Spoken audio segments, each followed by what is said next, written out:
Hello বন্ধুরা, কেমন আছেন? আশা করি সকলেই ভালো আছেন। আপনাদের আজকে স্বাগতম মাটি ও মানুষ চ্যানেলে।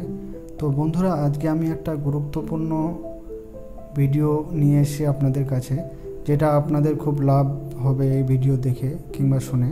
বাংলা শস্য বীমা 2025 সাহায্য পেতে, আপনাদের ফসল নষ্ট হয়ে গেলে এই শস্য বীমা সাহায্য পেতে আপনারা কিভাবে এই প্রকল্পটি অ্যাপ্লাই করবেন, ঠিক আছে? তো আমি আপনাদের স্টেপ বাই স্টেপ কি ডকুমেন্ট লাগবে, কোথায় জমা দিতে হবে, কিভাবে অনলাইন অ্যাপ্লাই করবেন, কিভাবে অফলাইনে অ্যাপ্লাই করবেন, আমি কিন্তু আপনাদের সমস্ত কিছু আজকে জানিয়ে দেব। তো বন্ধুরা, আপনারা জানেন আমি 1-2 মিনিটের ভিডিও করি। আমি একটা কৃষকের ছেলে হিসাবে আমি কৃষককে সবসময় উন্নত করার চেষ্টা করি, কৃষকের সাহায্য করার চেষ্টা করি। প্রথমে আপনাদের বলি, শস্য বীমা প্রকল্প কি। শস্য বীমা প্রকল্প পশ্চিমবঙ্গের রাজ্য সরকারের একটি কৃষি বীমা প্রকল্প, যা প্রাকৃতিক দুর্যোগ, অতিবৃষ্টি, অনাবৃষ্টি, ঝড়, বন্যা, খরা ইত্যাদিতে ফসল নষ্ট হয়ে গেলে সরকারিভাবে আর্থিক যে সহায়তা পাওয়া যায় সেটা হচ্ছে শস্য বীমা। এটি খরিফ ও রবি উভয় মৌসুমের প্রযোজ্য। কারা আবেদন করতে পারবেন? যারা চাষি, কৃষক, নিজের জমিতে বা জিলে ফসল চাষ করেন, পশ্চিমবঙ্গের বাসিন্দা হতে হবে, খরিফ বা রবি মৌসুমে নিবন্ধিত ফসল করছেন। প্রয়োজনীয় নথিপত্র। এই যে শস্য বীমা প্রকল্পটি আবেদন করার জন্য কি লাগবে? আধার কার্ড, পরিচয় প্রমাণ, আধার কার্ড, আপনার আধার কার্ড লাগবে, ভোটার কার্ড, ঠিকানার প্রমাণ মানে ভোটার কার্ড লাগবে, কৃষি জমির দলিল বা পাট্টা, যে জমিতে চাষ করছেন সেই জমির মালিকানা প্রমাণ, ঠিক আছে? ফসল চাষের প্রমাণ, যেমন খরচের রসিদ, রেকর্ড ইত্যাদি। ফসল যে আপনি কামিয়েছেন। ব্যাঙ্ক অ্যাকাউন্ট লাগবে, আপনার নিজের সিঙ্গেল অ্যাকাউন্ট। কিভাবে আবেদন করবেন যদি অফলাইনে হয়?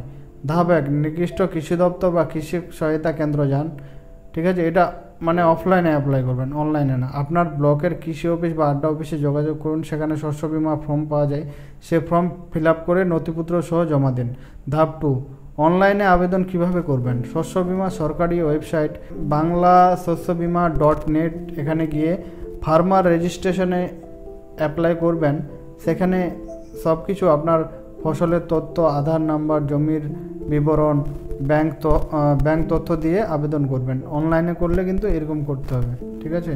banglasossobima.net সার্চ করতে হবে। হেল্পলাইন নাম্বার শস্য বীমা হেল্পলাইন নাম্বার 8336957370। কোনো অসুবিধা হলে এই নাম্বারে কল করবেন। এছাড়াও ব্লক কৃষি অফিসার, কৃষক বন্ধু সহায়ক ও সহ সরকারি কৃষি অধিকারী এর সাথে যোগাযোগ করুন। কোন ফসলের শস্য বীমা করা যায়, মানে কি ফসল আপনার যদি ক্ষয়ক্ষতি হয় তাহলে আপনাকে শস্য বীমা দেবে। গম, ভুট্টা, পাট, আলু, সর্ষে, ডাল, অন্যান্য মৌসুমী ফসল যা আপনারা চাষ করেন সব কিছু। তো বন্ধুরা, যেসব ডকুমেন্ট আমি আপনাদের স্ক্রিনে শেয়ার করলাম বা দেখালাম, সেগুলো নিয়ে আপনারা কৃষি দপ্তরে চলে যাবেন এবং এগুলোতে যেন কোনো ভুল না থাকে। আপনার আধার কার্ড, ভোটার কার্ড কিংবা জমির দলিল, এগুলোতে যেন ভুল না থাকে, তাহলে আপনাদের এই শস্য বীমাটা খুব তাড়াতাড়ি মানে ভেরিফাই হয়ে যাবে এবং টাকা কিন্তু আপনার ব্যাংক অ্যাকাউন্টে ঢুকে যাবে। তো এগুলোর জন্য কাউকে, কোনো দালালকে পয়সা দিতে হবে না। আপনারা ডিরেক্ট গিয়ে কৃষি অফিসে এটা আবেদন করতে পারবেন, ঠিক আছে? অথবা আপনারা কিন্তু অনলাইনেও আবেদন করতে পারবেন, যেমন banglasossobima.net এটা সার্চ করবেন গুগলে কিংবা ক্রোমে। ওখান থেকে গিয়ে কিন্তু আপনারা এই শস্য বীমা ফর্মটি ফিল আপ করতে পারবেন, ঠিক আছে? তো ভালো লাগলে আমার মাটি ও মানুষ ইউটিউব চ্যানেলটিকে সাবস্ক্রাইব করে দেবেন এবং বেল আইকনটিতে ক্লিক করে দেবেন। ভালো থাকবেন, সুস্থ থাকবেন, ধন্যবাদ।